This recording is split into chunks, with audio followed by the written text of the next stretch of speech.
Dear students, अस्सलाम वालेकुम। My name is doctor Aminullah Aman. इस वीडियो के अंदर हम कैपिटल बजटिंग के बारे में डिस्कस करेंगे। इस चैप्टर का नाम है कैपिटल बजटिंग टेक्निक्स। सबसे पहले हम ये देखेंगे कि कैपिटल बजटिंग कहते किसे हैं और उसके बाद हम कैपिटल बजटिंग की टेक्निक्स को डिस्कस करेंगे। First and foremost, what is capital budgeting? देखिए, फॉर एग्जांपल, आप कोई कैपिटल इन्वेस्ट करने जा रहे हैं, आप कोई इन्वेस्टमेंट करने जा रहे हैं, आप कोई बिल्डिंग परचेज करने जा रहे हैं, कोई ज़मीन परचेज करने जा रहे हैं, कोई प्लांट परचेज करने जा रहे हैं, कोई मशीनरी परचेज करने जा रहे हैं, या आप स्टॉक्स में इन्वेस्ट करने जा रहे हैं, कहीं पे भी आप इन्वेस्टमेंट करने जा रहे हैं और आप ये देखना चाहते हैं क्या ये इन्वेस्टमेंट मेरे लिए फ़ायदेमंद है या नहीं है। फॉर एग्जांपल, 10 लाख रुपए आप इन्वेस्ट कर रहे हैं, तो आप ये देखना चाहते हैं क्या ये 10 लाख रुपए इन्वेस्ट करना मना बेहतर है या नहीं है? क्या मुझे इससे फ़ायदा होगा या नहीं होगा? मैं इस 10 लाख रुपए से फॉर एग्ज़ाम्पल एक गाड़ी खरीद रहा हूँ, क्या ये गाड़ी खरीदना मेरे लिए फ़ायदेमंद होगा या नहीं होगा? बिज़नेस पॉइंट ऑफ व्यू से आपने सोचना है कि फ़ायदा होगा या नहीं होगा। आप जो है 50 लाख रुपए इन्वेस्ट कर रहे हैं और आप 50 लाख रुपए में कोई ज़मीन खरीद रहे हैं। आप ये देखना चाहते हैं क्या ये ज़मीन खरीदना मेरे लिए फ़ायदेमंद होगा या नहीं होगा? आप 2 करोड़ रुपए इन्वेस्ट कर रहे हैं और आप जो है उससे कोई बिल्डिंग खरीद रहे हैं और आप ये देखना चाहते हैं, ये बिल्डिंग खरीदना मेरे लिए फ़ायदेमंद होगा या नहीं होगा। तो इसे कहते हैं कैपिटल बजटिंग करना, कि कैपिटल बजटिंग करना। देखें, फ़ायदे में होगा या नहीं होगा, इस बात का क्या मतलब है? इस बात का मतलब ये है कि अगर मैं जो इन्वेस्टमेंट कर रहा हूँ, क्या मैं उससे ज़्यादा कमाऊँगा या नहीं कमाऊँगा? मेरा जो रिटर्न है वो मेरी इन्वेस्टमेंट से ज़्यादा होगा या नहीं होगा? मैं 10 लाख रुपए गाड़ी पे खरीदने में इन्वेस्ट कर रहा हूँ, क्या मैं इस गाड़ी से 10 लाख रुपए से ज़्यादा कमाऊँगा या नहीं कमाऊँगा? मैं 50 लाख रुपए इन्वेस्टमेंट करके ज़मीन खरीद रहा हूँ, क्या इस ज़मीन से मैं 50 लाख से ज़्यादा कमाऊँगा या नहीं कमाऊँगा? मैं 2 करोड़ पे इन्वेस्टमेंट करके बिल्डिंग खरीद रहा हूँ, तो क्या उस बिल्डिंग से जो मुझे रिटर्न मिलेगा, क्या वो 2 करोड़ रुपए से ज़्यादा होगा या नहीं होगा? तो अगर ज़्यादा होगा तो ज़ाहिर-सी बात है फ़ायदेमंद है आपके लिए, और अगर फ़ायदा ज़्यादा नहीं होगा तो इसका मतलब है आपके लिए फ़ायदेमंद नहीं है। तो इसे कहते हैं कैपिटल बजटिंग करना, ठीक है जी? तो अब कैपिटल बजटिंग की कुछ टेक्नीक्स होती हैं, उन टेक्नीक्स के ज़रिए से आप पता लगाते हैं कि ये इन्वेस्टमेंट करना मेरे लिए फ़ायदेमंद है या नहीं है, ठीक है? तो प्रोजेक्ट देखिए, हमने इस चैप्टर के अंदर क्या डिस्कस करना है, project project evaluation and selection. एक प्रोजेक्ट को इवैल्यूएट करना और फिर उसके सिलेक्शन के बारे में डिसीजन करना कि हमें वो प्रोजेक्ट में इन्वेस्ट करना चाहिए या नहीं करना चाहिए, ये डिसीजन करना। तो पहले आप प्रोजेक्ट को इवैल्यूएट करते हैं डिफरेंट टेक्निक्स के ज़रिए से, और फिर उसके बाद जो है आप डिसीजन करते हैं कि ये प्रोजेक्ट में अंदर हमें इन्वेस्टमेंट करना चाहिए या नहीं करना चाहिए। तो इस चैप्टर के अंदर हमने बेसिकली क्या डिस्कस करना है, कैपिटल बजटिंग की टेक्निक्स को डिस्कस करना है। कौन-कौन सी टेक्निक्स को डिस्कस करेंगे? 4 टेक्निक्स को डिस्कस करेंगे। Number 1, payback period, number 2, internal rate of return, number 3, net present value and number 4, profitability index. ये 4 टेक्निक्स हैं जो कि मोस्ट कॉमनली यूज्ड हैं जब भी आप कोई बिज़नेस जो है प्रोजेक्ट के अंदर इन्वेस्टमेंट कर रहा होता है, कोई फिक्स इन्वेस्टमेंट कर रहा होता है, तो उस वक़्त वो इन 4 टेक्निक्स को यूज़ करते हैं और ये डिसाइड करने की कोशिश करते हैं कि इस प्रोजेक्ट के अंदर इन्वेस्टमेंट करना चाहिए या नहीं करना चाहिए। तो हमें इन टेक्निक्स को वन बाय वन डिस्कस करना है। सबसे पहले पे बैक पीरियड। अच्छा, उससे पहले हम एक क्वेश्चन देखते हैं हमारे पास क्वेश्चन क्या है। यही क्वेश्चन हम तमाम टेक्निक्स के अंदर यूज़ करेंगे, ठीक है? सबसे पहले हम देखते हैं हमारे पास क्या डाटा अवेलेबल है। Julie Miller is evaluating a new project for her firm. Miss Julie Miller ये इवैल्यूएट कर रही हैं कि उन्हें अपनी बिज़नेस के लिए नए प्रोजेक्ट के अंदर इन्वेस्ट करना चाहिए या नहीं करना चाहिए। प्रोजेक्ट का नाम क्या है? Basket wonders, WD, basket wonders. She has determined that, वो जूली वंडर ने ये पता लगाया है that the after tax cash flows for the project will be, project के आफ्टर टैक्स कैश फ्लोज क्या होंगे? आफ्टर टैक्स कैश फ्लोज किसे कहते हैं? आपको पता है, नेट इनकम को कहते हैं। रिकॉल करें इनकम स्टेटमेंट को। इनकम स्टेटमेंट क्या होती है? Sales minus cost of goods sold equals to gross profit minus expenses equals to operating profit minus interest, उसके बाद माइनस टैक्स, तो आपके पास क्या आ जाता है? Net income. तो ये नेट इनकम कब आती आती है? आफ्टर टैक्स आती है, टैक्स को माइनस करने के बाद आती है। तो ये after after tax cash flow से क्या मुराद है? Net income. यानी उस प्रोजेक्ट से आपको नेट इनकम क्या मिलेगी? 10,000, 12,000, 15,000, 10,000 and 7,000 respectively for each of the years 1 through 5. Next 5 years के आपको जो है ना नेट इनकम बताई हुई है कि पहले साल आपको उस प्रोजेक्ट से 10,000 कमाने को मिलेगा, दूसरे साल आप उस प्रोजेक्ट से $12,000 कमाएंगे, तीसरे साल आप $15,000 कमाएंगे, चौथे साल आप $10,000 कमाएंगे और पांचवें साल $7,000 कमाएंगे। ठीक है। The initial cash outlay will be 40,000। जो इनिशियली आपको उस प्रोजेक्ट के अंदर इन्वेस्टमेंट करना है, कैश आउटले का मतलब क्या मतलब है, कैश आउटफ्लो, आपके जेब से कितने पैसे जाएंगे, 40,000 रुपीज़ जाएंगे। यानी अगर आपको इस प्रोजेक्ट के अंदर इन्वेस्टमेंट करना है तो कितना करना होगा, 40,000 रुपीज़ आप प्रोजेक्ट के अंदर इन्वेस्टमेंट करेंगे तो उस प्रोजेक्ट से अगले 5 सालों में आपको ये नेट इनकम मिलेगी। तो हमें ये देखना है कि ये 40,000 की इन्वेस्टमेंट करनी चाहिए या नहीं करनी चाहिए। ठीक है जी। इसके अंदर एक चीज़ समझने की है बहुत इंपॉर्टेंट, वो ये, for this project assume that it is independent of any other potential project. यानी जिस प्रोजेक्ट को आप इवेलुएट कर रहे हैं ये प्रोजेक्ट बिल्कुल इंडिपेंडेंट है। एक ऑर्गेनाइजेशन है, उसके अंदर बहुत सारे प्रोजेक्ट्स चल रहे हैं, वो बहुत सारी इन्वेस्टमेंट्स करती है, तो हर इन्वेस्टमेंट दूसरी इन्वेस्टमेंट से इंडिपेंडेंट है। आप जिस इन्वेस्टमेंट को इवेलुएट कर रहे हैं वो दूसरी इन्वेस्टमेंट से इंडिपेंडेंट है, उसका दूसरी इन्वेस्टमेंट से कोई ताल्लुक नहीं है। आप अगर ये इन्वेस्टमेंट यहाँ पे करेंगे तो भी दूसरी इन्वेस्टमेंट पे कोई फ़र्क नहीं पड़ेगा, अगर इन्वेस्टमेंट नहीं करेंगे तो भी किसी और प्रोजेक्ट पे कोई फ़र्क नहीं पड़ेगा। यानी आप जिस प्रोजेक्ट को इवैल्यूएट कर रहे हैं, it is independent of any other project. उस ये प्रोजेक्ट किसी और प्रोजेक्ट के ऊपर डिपेंड नहीं करता बल्कि इंडिपेंडेंट है। फॉर एग्ज़ाम्पल डिपेंडेंट कब होता है? मैं आपको डिपेंडेंट की एग्ज़ाम्पल देता हूँ तो आपको इंडिपेंडेंट समझ में आ जाएगा। फॉर एग्ज़ाम्पल देखिए एक ब्रिज है, ठीक है?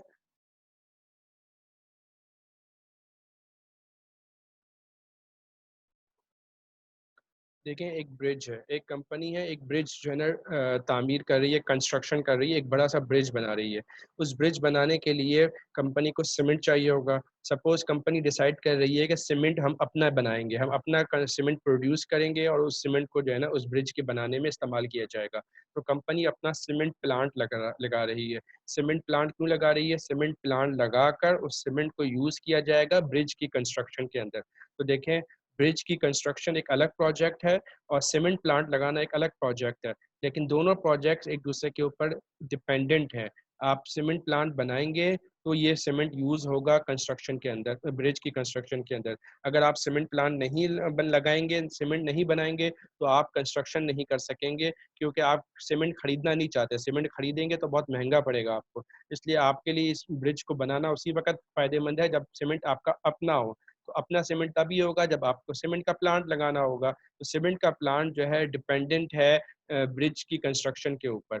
तो अगर आपको सीमेंट के प्लांट को का प्रोजेक्ट लगाना चाहिए नहीं लगाना चाहिए, ये प्रोजेक्ट डिपेंडेंट है एक और प्रोजेक्ट के ऊपर, ब्रिज कंस्ट्रक्शन वाला प्रोजेक्ट उसके ऊपर जो है डिपेंडेंट है। तो लिहाजा जब यहाँ पर आप इवेल्युएशन करेंगे तो दोनों प्रोजेक्ट्स को साथ लेके चलना होगा, दोनों प्रोजेक्ट्स को अलग अलग आप इवेल्युएट नहीं कर सकते। तो यहाँ पे जो बात लिखी हुई थी कि इंडिपेंडेंट है, इसका मतलब यही है कि एक प्रोजेक्ट दूसरे प्रोजेक्ट से इंडिपेंडेंट है, लिहाजा आप एक प्रोजेक्ट को आइसोलेशन के अंदर अकेले इवेल्युएट कर सकते हैं, इसके साथ दूसरा प्रोजेक्ट जो है ना साथ में इवेल्युएट करना ज़रूरी नहीं है। वो तब ज़रूरी होता है जब दो प्रोजेक्ट्स आपस में डिपेंडेंट हों तो दोनों को एक साथ इवेल्युएट किया जाता है। लेकिन अगर एक प्रोजेक्ट दूसरे प्रोजेक्ट से इंडिपेंडेंट है तो उस प्रोजेक्ट को आइसोलेशन में अकेले इवेल्युएट किया जा सकता है। ठीक है जी। तो हम जो जिस प्रोजेक्ट की इवेल्युएशन कर रहे हैं बास्केट वंडर्स WD, ये इंडिपेंडेंट प्रोजेक्ट है, लिहाजा इसकी आइसोलेशन के अंदर यानी इसको अकेले जो है ना आप इवेल्युएट कर सकते हैं। तो सबसे पहले है पे बैक पीरियड। पहली टेक्निक क्या है? पे बैक पीरियड। पे बैक पीरियड किसे कहते हैं? देखिए नीचे लिखा हुआ है PBP। पे back period is the period of time required for the cumulative expected cash flows from an investment project to equal an initial cash outflow। आप जो प्रोजेक्ट के अंदर इन्वेस्टमेंट कर रहे हैं वो इन्वेस्टमेंट रिकवर करने में कितना टाइम लगेगा? कितने आसान अल्फाज में कि आप जो इन्वेस्टमेंट कर रहे हैं उस इन्वेस्टमेंट से आपको नेट इनकम मिलेगी, रिटर्न्स मिलेंगे। तो वो जो आपको रिटर्न्स मिलेंगे वो उससे आपकी इन्वेस्टमेंट कितने टाइम में रिकवर हो जाएगी। आप 40,000 रुपीज़ इन्वेस्टमेंट कर रहे हैं और देखें ये टाइमलाइन बनी हुई है। सबसे पहले ज़ीरो में आपके 40,000 माइनस में ये आपकी जेब से जाएँगे। फिर 1 साल के बाद आपको 10,000 मिलेंगे, अगले साल आपको 12,000 नेट इनकम मिलेगी, उससे अगले साल आपको 15,000 नेट इनकम मिलेगी एंड सो ऑन। तो कितना टाइम लगेगा आपको ये 40,000 की इन्वेस्टमेंट रिकवर करने में। ठीक है, ये पहली टेक्निक है। ये देखें, ये हमने इसको यहाँ पे सॉल्व किया हुआ है एक आर्बिट्रेटरी फार्मूला से, जो है ना हमने इसको जो है ना सॉल्व किया। ये कैसे किया, ये देखें, pay back period is equals to A plus B minus C divide by D. A plus B minus C divided by D. ये देखें ए क्या है, अच्छा देखें, पहले साल कंपनी को कितनी नेट इनकम मिल रही है, 10,000 रुपये कमाएगी। अगले साल कितने कमाएगी, 12,000 रुपये। तो 10 प्लस 12 कितने हो गए, 2 साल में 22,000 रुपये मिल गए कंपनी को। राइट और रॉन्ग, पहले साल 10,000 मिले, दूसरे साल 12,000 मिले, 10 और 12 2 साल में कितने कमा लिए, 22,000 रुपये कमा लिए। आप मेरे माउस के कर्सर को प्लीज फॉलो करें। 22,000 रुपये मिल गए। उससे अगले साल कितने पैसे मिल जाएंगे, 15,000। तो 22,000 पिछले साल तक हो गए थे, थर्ड ईयर 15,000 रुपये मिल गए, तो 22,000 प्लस 15,000 कितने हो गए, 37,000 हो गए। 37,000 हो गए। नेक्स्ट ईयर देखें, आपको 10,000 मिलेंगे। तो 37,000 प्लस 10,000 कितने हो जाएंगे, 47,000 हो जाएंगे। इसका मतलब है चौथे साल से के अंदर जो है आपके पूरा का पूरा इन्वेस्टमेंट रिकवर हो जाएगा, बल्कि कुछ ज़्यादा ही पैसे हो जाएंगे। आपने लगाए 40,000, लेकिन चौथे साल तक आपके पास 47,000 आ चुके होंगे, कुछ ज़्यादा पैसे आ चुके होंगे। तो इसका मतलब यह है कि चौथे साल से कुछ पहले पहले ही आपका पूरा 40,000 का इन्वेस्टमेंट रिकवर हो जाएगा। चौथे साल से पहले पहले आपका पूरा का पूरा 40,000 इन्वेस्टमेंट रिकवर हो जाएगा। तो चौथे साल से पहले कौन सा साल है, तीसरा। तो तीसरे के साथ हमने ए लिखा है। तो ये जो फॉर्मूला के अंदर A plus B minus C divide by D है ना, इसके अंदर ए जो है ना वो तीसरा साल होगा। यानी जिस साल आपको नजर आ रहा है कि आपके पैसे इन्वेस्टमेंट रिकवर हो जाएगा, जो उससे पिछला वाला साल है, आपको यहाँ इस वाली एग्जाम्पल में नजर आ रहा है कि इन्वेस्टमेंट चौथे साल तक रिकवर हो चुका होगा। तो उससे पिछला वाला साल कौन सा है, तीसरा। तो आप ए क्या है, 3 है। ए हो जाएगा आपका 3। ठीक है जी। चौथा 4 क्या हो जाएगा, 4 में आपको चौथे साल में आपको कितने पैसे मिल रहे हैं, 10,000। तो 10,000 क्या हो जाएगा, डी। 10,000 क्या हो जाएगा, डी। फॉर्मूला क्या है, A plus B minus C divide by D. तो 10,000 क्या हो जाएगा, डी। ठीक है, आपने इन्वेस्टमेंट कितना किया था, 40,000। तो 40,000 के साथ में हमने क्या लिखा है, बी। तो 40,000 को आप बी की जगह पे रखेंगे। अच्छा, तीसरे साल आपको पैसे कितने मिल रहे हैं, तीसरे साल के साथ हमने ए लिखा है ना, तो तीसरे साल आपको पैसे कितने मिल रहे हैं, 37,000 उस तीसरे साल तक जमा हो चुके होंगे। तीसरे साल पैसे तो 15,000 रुपये मिल रहे हैं, लेकिन टोटल जमा कितने हो चुके होंगे, पिछले 3 सालों के मिलाकर 37,000। तो 37,000 क्या होगा, सी होगा। तो सिंपली आपने इन चार वैल्यूज को फॉर्मूला में पुट करना है। ए प्लस बी माइनस सी, ए कितना है 3 प्लस बी माइनस सी, बी कितना है 40। वहाँ पे माइनस है, लेकिन हम माइनस में 40 नहीं लेंगे, -40 नहीं लेंगे, बल्कि पॉजिटिव 40 लेंगे। 40 माइनस सी, सी कितना है 37। तो 40 माइनस 37 डिवाइड बाई डी। तो 10 है ना, डी कितना है आपका 10, तो divide by D 10, divide by 10 हो जाएगा। तो आप सिंपली इसको सॉल्व कर ले, तो आपके पास आ गया 3.3 ईयर्स। यानी 3.3 ईयर्स के अंदर कंपनी अपना इन्वेस्टमेंट 40,000 रिकवर कर लेगी। ठीक है जी। इसको एक और तरीके से भी सॉल्व कर सकते हैं। ये एक और सोल्यूशन भी है इसका, वो क्या, दूसरे पहले वाले तरीके का थोड़ा सा अपोजिट है। ये देखें, पहले साल आपने कितना इन्वेस्टमेंट किया, 40,000। जीरो जीरो में आपने इन्वेस्टमेंट कितना किया, 40,000। एक साल बाद आपको कितने पैसे मिलेंगे, 10,000 मिल जाएंगे। राइट और रॉन्ग, 40 माइनस 10 पीछे कितने रह गए, 30,000 रह गए। 40 माइनस 10 पीछे कितने रह गए, 30,000। अगले साल आपको कितने पैसे मिलेंगे, 12,000। तो 30 माइनस 12,000 पीछे कितने रह गए, आपके 18,000 का इन्वेस्टमेंट बाकी रह गया। ठीक है जी। उससे अगले साल कितने पैसे आपको मिलेंगे, 15,000। तो 18,000 माइनस 15,000 पीछे कितने पैसे आपके रह जाएंगे, 3,000। ये -3 क्यों आ रहा है, क्योंकि -18 प्लस 15, इस वजह से -3 आ रहा है। -18 प्लस 15, तो इस वजह से यहाँ पे -3 आ रहा है। ठीक है जी। तो अब आपकी कितना इन्वेस्टमेंट रिमेनिंग रह गया, 3,000 रह गया। बाकी आप सारा रिकवर कर चुके हैं तीसरे साल तक।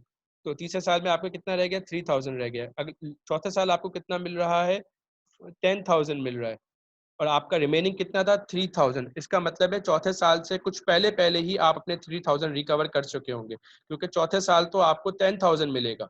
चौथे साल तो आपको 10,000 मिलेगा, हालांकि आपका रिमेनिंग कितना है, 3,000 है। तो इसका मतलब है कि तीसरे साल और चौथे साल के बीच में कहीं आपको 3,000 रुपये मिल चुके होंगे। तो चौथे साल से कुछ पहले पहले आपके पैसे जो है रिकवर हो जाएंगे। तो आप इस फॉर्मूला में ये फॉर्मूला देखे, नीचे हमने क्या लिखा हुआ है, 3 प्लस 3 के डिवाइड बाय 10 के, यानी कि कौन से साल में आपको पैसे जो है ना मुकम्मल हो रहे हैं, चौथे साल में। चौथे साल से पहले कौन सा साल है, तीसरा साल, तो 3, तो 3 लिख दें यहाँ पे आप, प्लस तीसरे साल में पैसे कितने हैं आपके रिमेनिंग बच रहे हैं इन्वेस्टमेंट में से, 3000, तो आपने यहाँ पे ब्रैकेट पे 3000 लिख दिया, डिवाइडेड बाय 10,000। 10,000 कहाँ से आया, चौथे साल में पैसे कितने मिल रहे हैं, 10,000 मिल रहे हैं, तो आपने यहाँ पे 10,000 रख दिया। सिंपली इसको आप जो सॉल्व करें तो आपके पास आ गया 3.3 ईयर्स। ठीक है जी। तो पता देखिए क्या चला हमें, पता हमें ये चला कि इस वाले हमारे में, हम पिछले वाले सॉल्यूशन में हम क्या कर रहे थे, हम हर साल जो हमें पैसे मिल रहे थे वो हम एक्यूमुलेट कर रहे थे, प्लस कर रहे थे। लेकिन इस वाले सॉल्यूशन में हम क्या कर रहे हैं, इन्वेस्टमेंट में से माइनस करते चले जा रहे हैं। पहले साल हमें 10,000 मिले तो 40 माइनस 10, 30,000 रिमेनिंग इन्वेस्टमेंट है। उससे अगले साल 12,000 पे मिले तो 30 माइनस 12, 18,000 पे आपका इन्वेस्टमेंट रिमेनिंग है। उससे अगले थर्ड ईयर में आपको 15,000 पे मिले तो 18 माइनस 15, 3,000 जो है ना आपका जो है ना रिमेनिंग इन्वेस्टमेंट है। तो अगले साल आपको कितने मिल रहे हैं, चौथे साल में 10,000 पे मिल रहे हैं, हालांकि आपको इन्वेस्टमेंट कितना रिमेनिंग है, 3,000 है। तो इससे ये अंदाजा होता है, पता चलता है कि चौथे साल से कुछ पहले पहले ही आपको पैसे जो है ना रिकवर हो चुके होंगे। तो चौथा साल आपका आखिरी साल है, तो चौथे साल को जो में आपको कितने मिल रहे हैं, 10,000 मिल रहे हैं, तो 10,000 को रखें डिनोमिनेटर में, और तीसरे साल में कितने मिल रहे हैं, 3,000, 3,000 को रखें न्यूमिनेटर में, और तीसरे साल को 3 है ना, तो यहाँ पे 3 रख दें। अगर ये चौथा साल होता तो यहाँ पे हम 4 रखते, अगर यहाँ पे ये पांचवा साल होता तो यहाँ पे हम 5 रखते, अगर छठा साल होता तो हम यहाँ पे 6 रखते। तो जिस साल में भी जो है आपके पैसे एंड हो रहे हैं, यानी चौथे साल, उससे जो पिछला वाला साल है उसको हम ब्रैकेट के बाहर यहाँ पे 3 की जगह पे रखेंगे। ठीक है, हमारे पास यहाँ पे 3 आ रहा है तो हमने 3 रखा है, अगर 4 आ रहा होता तो 4 रखते, 5 आ रहा होता तो 5 रखते। इस तरीके से आपका ये कैलकुलेट हो गया कि पे बैक पीरियड कितना है, 3.3 ईयर्स। ठीक है, देखिए ये क्या कह रहा है, the management of Basket Wonders has set a maximum pay back period of 3.5 years for the project of this type. Basket Wonders की जो मैनेजमेंट है, उनकी एस्टिमेशन ये है, उनकी एक्सपेक्टेशन ये है कि हमारा इन्वेस्टमेंट कितने साल में रिकवर हो जाना चाहिए, 3.5 ईयर्स में हमारा इन्वेस्टमेंट रिकवर हो जाना चाहिए। हम इस प्रोजेक्ट के अंदर इन्वेस्टमेंट करेंगे उस सूरत में जबकि हमारा इन्वेस्टमेंट 3.5 ईयर्स में रिकवर हो रहा हो। तो ये वाला प्रोजेक्ट एक्सेप्ट करना चाहिए या नहीं करना चाहिए, तो देखिए आंसर ये है कि यस, एक्सेप्ट करना चाहिए, क्योंकि मैनेजमेंट की एक्सपेक्टेशन क्या है, 3.5 ईयर्स, हालांकि रिकवरिंग पे बैक पीरियड आ कितना रहा है, 3.3 ईयर्स, तो 3.3 इज लेस देन 3.5 ईयर्स। आसान अल्फाज में मैनेजमेंट चाहती है कि हमारे पैसे, हमारा इन्वेस्टमेंट 3.5 साल में 3.5 ईयर्स में रिकवर हो, हालांकि इन्वेस्टमेंट रिकवर हो रहा है 3.3 ईयर्स में, यानी मैनेजमेंट की एक्सपेक्टेशन से पहले पहले रिकवर हो रहा है। तो ये अच्छी बात है, तो लिहाजा इस क्राइटेरिया के तहत ये प्रोजेक्ट एक्सेप्ट करना चाहिए। अगर ये 3.5 से ज्यादा आ रहा होता तो हम कहते हैं कि नो, ये प्रोजेक्ट एक्सेप्ट नहीं करना चाहिए, क्योंकि ये प्रोजेक्ट मैनेजमेंट की एक्सपेक्टेशंस को मीट नहीं कर रहा। ठीक है जी, ये पहला तरीका हो गया, पहली टेक्निक हो गई पे back period. Next technique, net present value. ये सबसे मोस्ट कॉमनली यूज टेक्निक है। जब भी कैपिटल बजटिंग की जाती है तो उसमें सबसे मोस्ट कॉमनली टेक्निक कौन सी होती है, वो होती है net present value. Net present value किसे कहते हैं, NPV is the present value of investment projects net cash flow minus the project initial cash outflow. क्या मतलब यह है कि जिस प्रोजेक्ट के अंदर आप इन्वेस्टमेंट कर रहे हैं उस प्रोजेक्ट से जो भी आपको कैश फ्लोज मिलेंगे, जो भी आपको कैश फ्लोज मिलेंगे उन सब की प्रेजेंट वैल्यू निकालें। आई रिपीट, जो भी आपको कैश फ्लोज मिलेंगे फ्यूचर के अंदर, आप जिस प्रोजेक्ट के अंदर इन्वेस्टमेंट कर रहे हैं उस प्रोजेक्ट से फ्यूचर में आपको जितने भी कैश फ्लोज मिलेंगे, कैश फ्लोज का क्या मतलब है, मैंने शुरू में बता दिया था, नेट इनकम, यानी उस प्रोजेक्ट से आपको जितनी भी इनकम मिलेगी हर साल, उस पूरी इनकम को आके आप प्रेजेंट वैल्यू निकालें और उस प्रेजेंट वैल्यू को अपनी इन्वेस्टमेंट से माइनस कर दें। यहाँ इनिशियल कैश आउटफ्लो लिखा हुआ है, आईसीओ, इनिशियल कैश आउटफ्लो का मतलब होता है इनिशियल इन्वेस्टमेंट। आपने जो इनिशियल इन्वेस्टमेंट की है ना, नेट प्रेजेंट वैल्यू को माइनस कर दें इनिशियल इन्वेस्टमेंट में से, नेट प्रेजेंट वैल्यू में से माइनस कर दें इनिशियल इन्वेस्टमेंट, तो आपके पास क्या आ जाएगी, नेट प्रेजेंट वैल्यू आ जाएगी। जैसे फॉर एग्जांपल देखें, ये एनपीवी का नीचे फॉर्मूला लिखा हुआ है, cash flow divide by 1 plus R या 1 plus K, cash flow 2 divide by 1 plus K, cash flow 3 divide by 1 plus K, cash flow 4 divide by 1 plus K, और फिर cash flow 5 divide by 1 plus 5, 1 plus K raise to the power 5। तो ये देखिए simply formula कौन सा है, ये present value single payment का फॉर्मूला है। प्रेजेंट वैल्यू सिंगल पेमेंट का फॉर्मूला है, आपने हर एक को जो है ना डिवाइड करना है, फिर प्लस कर देना है, तो आपके पास क्या निकल आएगी, प्रेजेंट वैल्यू निकल आएगी। इसमें से आप माइनस करें, देखिए माइनस हुआ है ICO, ICO stands for initial cash outflow, initial investment आपने कितनी की है वो आप इसमें से माइनस कर दें प्रेजेंट वैल्यू में से, तो आपके पास क्या निकल आएगी, नेट प्रेजेंट वैल्यू निकल आएगी। हम इसको सॉल्व करते हैं। ये देखें हमारे पास क्या था कि 10,000 पहले साल मिलेंगे, 12,000 second year, 15,000 third year, 10,000 fourth year और फिर 7,000 फिफ्थ ईयर। इन सब को हमने डिवाइड कर दिया 1 प्लस के से। के कितना दिया हुआ है हमारे पास, 13%। ये क्या है, डिस्काउंट रेट है। हमारा डिस्काउंट रेट कितना है, 13% है। तो 13% जो है से हमने, आपको पता है, हम पहले बार बार पढ़ चुके हैं, पिछली वीडियोज में भी देख चुके हैं। डिस्काउंट रेट किसे कहते हैं, रिक्वायर्ड रेट ऑफ रिटर्न, यानी इन्वेस्टर का रिक्वायर्ड रेट ऑफ रिटर्न कितना है। डिस्काउंट रेट कितना है, 13%। तो हमने 10,000 डिवाइड बाय 1.13, 1.13 कहाँ से आया, फॉर्मूले में क्या होता है 1 प्लस आर 1 प्लस के, तो के कितना है 13%, 1 प्लस 13% कितना हो जाएगा 1.13। तो आपने पांचों को डिवाइड किया और उसमें से फिर 40,000 माइनस किया जो आपका इनिशियल इन्वेस्टमेंट था, तो आपके पास नेट प्रेजेंट वैल्यू देखे निकल के आ गई 1428। आपकी नेट प्रेजेंट कैसे वैल्यू कितनी आ रही है, -1428। इस पे ये माइनस का साइन बहुत इंपॉर्टेंट है, तो -1428 आपकी जो है ना नेट प्रेजेंट वैल्यू आ रही है। ठीक है जी, क्या पता चलता है इससे हमें, should this project be accepted और नॉट, इस प्रोजेक्ट को एक्सेप्ट करना चाहिए या नहीं करना चाहिए, तो आंसर इज नो, नहीं करना चाहिए, because the NPV is negative. NPV negative है। देखिए एनपीवी का रूल ये होता है कि अगर आपकी एनपीवी नेट प्रेजेंट वैल्यू 0 से ज्यादा आ रही है तो आपको प्रोजेक्ट को एक्सेप्ट करना चाहिए, अगर आपकी एनपीवी 0 से कम आ रही है तो आपको प्रोजेक्ट को एक्सेप्ट नहीं करना चाहिए। तो यहाँ पे देखिए एनपीवी नेगेटिव आ रही है, नेगेटिव का मतलब है 0 से कम आ रही है, therefore this project should be rejected. ठीक है जी, ये हो गया हमारा third rule. Third second category हमने डिस्कस कर, सेकंड टेक्निक डिस्कस कर ली। यहाँ से हम थर्ड टेक्निक को डिस्कस कर रहे हैं, IRR, internal rate of return. Internal rate of return, internal rate of return किसे कहते हैं, देखें थोड़ा सा रिकॉल करें। अभी हमने पिछली वाली टेक्निक के अंदर नेट प्रेजेंट वैल्यू के अंदर हमने क्या किया था, तमाम फ्यूचर की कैश फ्लोस की हमने क्या की थी, प्रेजेंट वैल्यू निकाली थी। हमने प्रेजेंट वैल्यू निकाली थी, डिस्काउंट रेट क्या रखा था, 13% रखा था। ये फॉर्मूला आपके सामने लिखा हुआ है, cash flow divide by 1 plus K, cash flow divide by 1 plus K, cash flow divide by 1 plus K. तो हमने क्या की थी, प्रेजेंट वैल्यू निकाली थी और फिर उस प्रेजेंट वैल्यू में से इनिशियल इन्वेस्टमेंट को माइनस किया था। यहाँ पे आईआरआर में क्या होता है, देखें आपकी इनिशियल इन्वेस्टमेंट कितनी है, 40,000। आपकी इनिशियल इन्वेस्टमेंट कितनी है, 40,000। आप ये देखना चाहते हैं कि मैं क्या डिस्काउंट रेट इस्तेमाल करूं कि मेरी प्रेजेंट वैल्यू भी 40,000 आ जाए। प्रेजेंट वैल्यू का फॉर्मूला क्या होता है, future value divide by 1 plus R. तो ये जो आर है ना, हम क्या आर रखें, 12% रखें, 10% रखें, 13% रखें, 14% रखें, 15% रखें, आर कितना रखें, हमारा डिस्काउंट रेट कितना होना चाहिए कि प्रेजेंट वैल्यू क्या आए, 40,000 आ जाए। जो हमारा इनिशियल इन्वेस्टमेंट है ना, वही हमारी प्रेजेंट वैल्यू निकल के आ जाए, 40,000 आ जाए हमारी प्रेजेंट वैल्यू। तो देखिए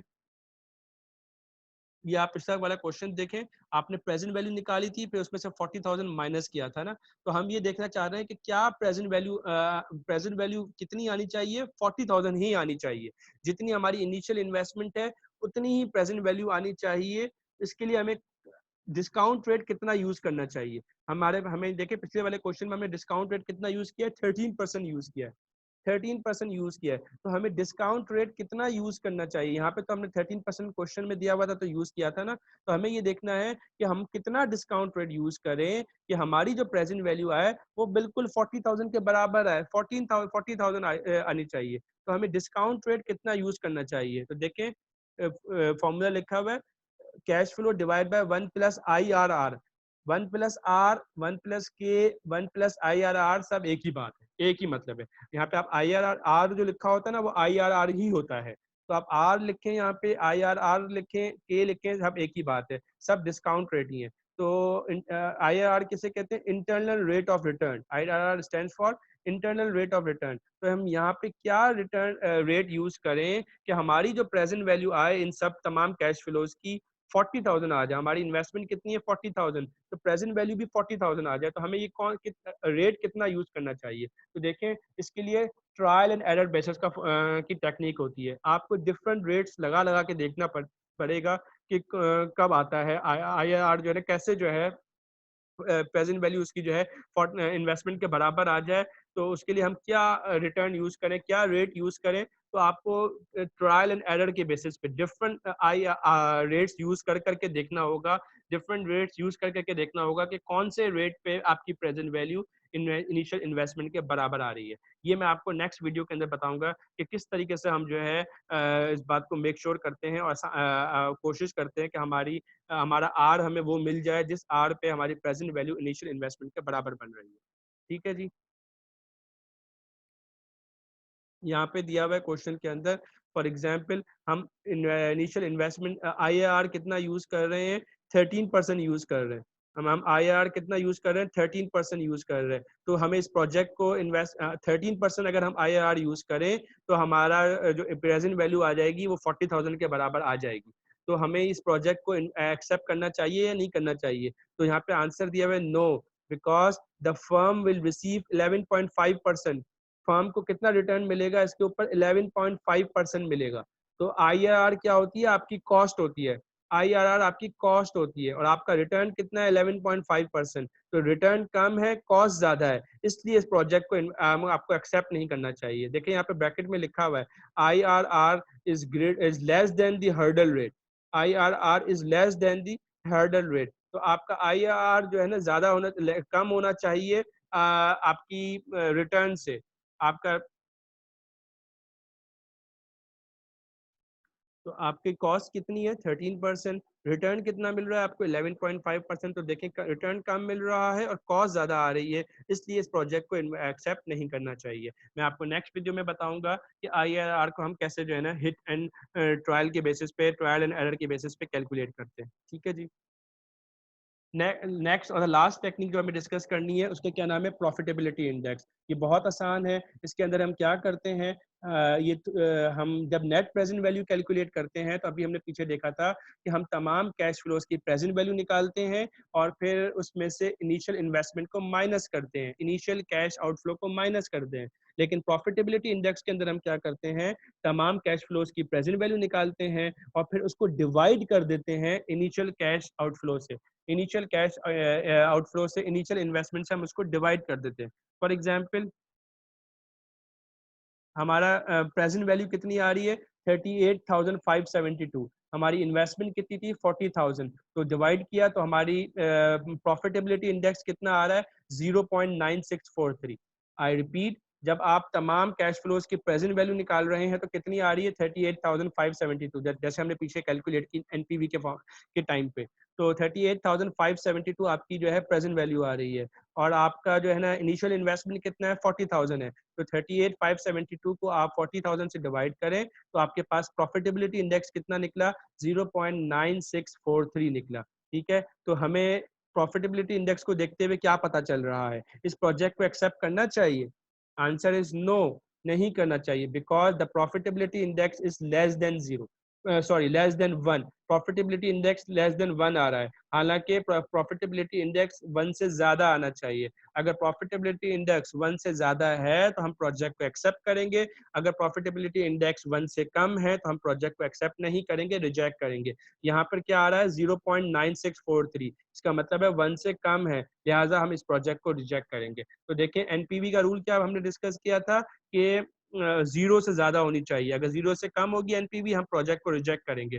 प्रॉफिटेबिलिटी इंडेक्स का क्या है कि वन से ज्यादा होना चाहिए, अगर वन से कम होगा प्रॉफिटेबिलिटी इंडेक्स तो हम प्रोजेक्ट को रिजेक्ट कर लेंगे। हमने इसको नेक्स्ट स्लाइड के अंदर समराइज किया है। देखें पे बैक पीरियड के तहत हमें इस प्रोजेक्ट को एक्सेप्ट करना चाहिए, क्योंकि पे बैक पीरियड हमारा कितना आया था 3.3 ईयर्स, जबकि कंपनी का एक्सपेक्टेशन क्या था 3.5 ईयर्स। तो 3.3 3.5 से कम था, तो उस रूल के तहत, इस टेक्निक के तहत हमें इस प्रोजेक्ट को एक्सेप्ट करना चाहिए। लेकिन बाकी जो तीन टेक्निक्स हैं IRR, एनपीवी और प्रॉफिटेबिलिटी इंडेक्स, इन तीनों में हमें हमारे पास क्या आ रहा है, डिसीजन क्या निकल रहा है कि हमें प्रोजेक्ट को रिजेक्ट करना चाहिए, क्योंकि IRR में हमारी कॉस्ट ज्यादा है, इन्वेस्टमेंट जो है ना हमारी, रिटर्न हमारा कम है, कॉस्ट ज्यादा है। एनपीवी में हमारी नेगेटिव आ रही है, यानी 0 से कम आ रही है, प्रॉफिटेबिलिटी इंडेक्स हमारा 1 से कम आ रहा है। लिहाजा ये 3 टेक्निक्स कह रही है कि हमें प्रोजेक्ट को रिजेक्ट करना चाहिए, सिर्फ एक टेक्निक कह रही है कि हमें प्रोजेक्ट को एक्सेप्ट करना चाहिए। तो ज़्यादा वेटेज किस तरफ है, रिजेक्शन की तरफ है, तो हमें इस प्रोजेक्ट को रिजेक्ट करना चाहिए। तो इन टेक्निक्स के ज़रिए से हम ये डिटरमाइन करते हैं कि प्रोजेक्ट को एक्सेप्ट करना चाहिए या रिजेक्ट करना चाहिए। ठीक है जी, यहाँ पे ये चैप्टर मुकम्मल हो गया है। Thank you so much to all of you, see you in the next video. अस्सलाम वालेकुम।